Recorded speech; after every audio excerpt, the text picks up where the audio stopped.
Hello, welcome to This Week in Review for October 15th, 2010 on Greenroofs TV. I'm Angeli Velasquez. Our project of the week is the BioPared private residence green wall built in 2009 in San Pedro, Garcia, Monterrey, Mexico. By the way, for inquiring minds, BioPared is Spanish for living wall. This living wall is in a private residence in the city of Monterrey, and the goal of building this green wall was to create a very visual, stunning background. At 4 meters high and 65 meters long, this green wall is the largest vertical garden in Monterrey to date. It was installed during the hottest summer in the last 25 years in this city, making it a difficult situation for the vegetation since temperatures were as high as 110 degrees Fahrenheit. But this did help plants to establish better from the beginning. More than 8,000 plants were used and was created completely with the Mexican brand BioPared using a modular system manufactured in Monterrey from recycled post-industrial HDPE.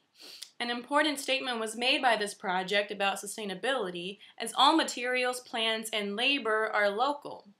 To learn more about the BioPared private residence green wall, click on our Project of the Week link on our homepage. We would like to thank Tanya from AMENA for hosting the fabulous World Green Roof 2010 Congress in Mexico City last week. My parents had a great time and met lots of green roof enthusiasts from Latin America. Stay tuned for Linda's upcoming blog post about the event. Don't forget, the International Skyrise Greenery Conference 2010 in Singapore is November 1st through the 3rd. Make sure to use a special discount code G3P94K04 at skyrisegreeneryconference.com when you register. And also, the Cities Alive 8th Annual Green Roof and Wall Conference in Vancouver is November 30th through December 3rd. Today, October 15th, is the last day to get the early bird discount where you can save over $150. So go to citiesalive.org and register. Living Roofs Incorporated designed green roof system for hurricane-prone locales. Hurricane Earl provided the first test. Living Roofs Incorporated, a living green roof and design installation company based in Asheville, North Carolina, has installed a specially designed green roof on top of the Ocean Conservation Center at Duke University's Marine Laboratory in Beaufort, North Carolina. Living Roof's project manager Alan Myers-Davis says, although green roof wind load research has been completed on small scale, laboratory test plots, the overall effects of hurricane-force winds, and uplift pressures on an actual green roofed building are somewhat unknown. Living Roof's owner Emilio Ancaya adds, we designed this system to minimize the effects of uplift pressures present during horizontal wind loads. Not only did we choose a green roof system that is certified to resist uplift from high winds, we incorporated additional measures to restrain the green roof during high wind occurrences. Make sure to check out Kelly Luckett's latest blog post about green roof construction, structural considerations from his book, Green Roof Construction and Maintenance, at the Sky Gardens blog. What is Mike Holmes most thankful for? Good contractors, naturally. Mike Holmes of HGTV's Homes on Homes writes a post about what he's most thankful for this holiday season. On that list, he's thankful for people who think of innovative ways to recycle post-industrial or post-consumer waste into products that reduce waste and help us live and build greener, who invent gray water and black water recycling technology to help us conserve fresh water, green roofs to help reduce urban heat islands, and preserve habitat as well as conserve energy. Here at greenroofs.com, we are thankful for renovation experts like you, Mike Holmes, looking out for people's best interests when contractors do a bad job on homes.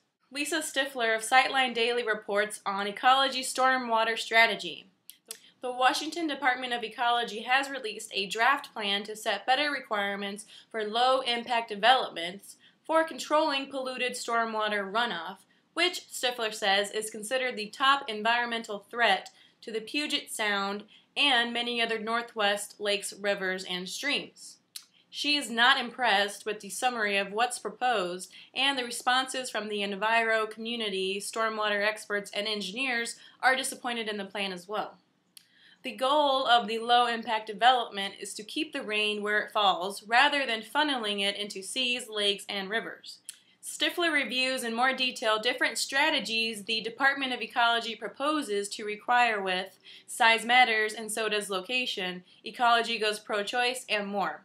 You can read her feelings about the proposed strategy at daily.sightline.org.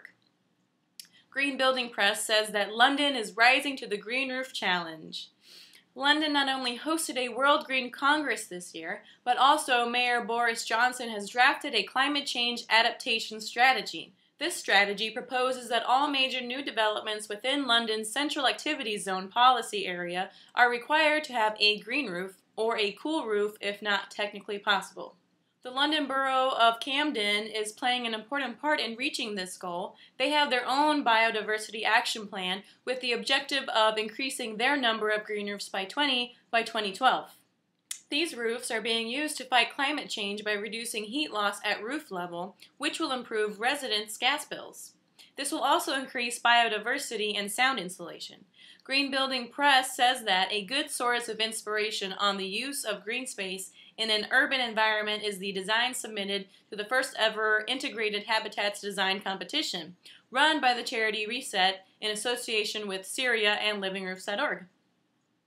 We go from London, England to London, Canada, with Roofs Come Alive, according to Jill Ellis-Worthington of Homes Extra. Penny Sue Smith and Jason Gerard of London, Ontario, decided to be as green as can be in renovating the kitchen of their historic home.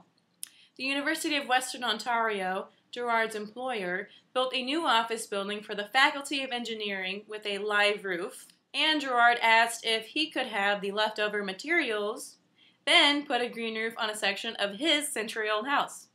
Keys Grovers of Live Roof in Mount Bridges, Ontario, the company that installed this green roof, estimates that a 50 to 60% saving on heating and cooling costs could be realized in an industrial building with slightly less in a residential application, as the insulation used in home construction is already at an energy-saving R40, the rating of its resistance to thermal exchange. To learn more about these stories and new ones posted daily, go to our In the News newslinks section of our website. If you have something green to say or show us, you can email your articles, videos, or images to editor@greenroofs.com. Make sure to subscribe to our Greenroofs TV channel on YouTube and stay in the know with everything greenroofs.com by following us on Twitter, liking us on Facebook, and being a part of our network on LinkedIn. This has been This Week in Review for October 15th, 2010 on Greenroofs TV. Thanks for watching. I'm Angeli Velasquez, and I'll see you next week. This week's episode was sponsored by Conservation Technology, Energy, Water, Environment. For more information, go to their website, www.conservationtechnology.com.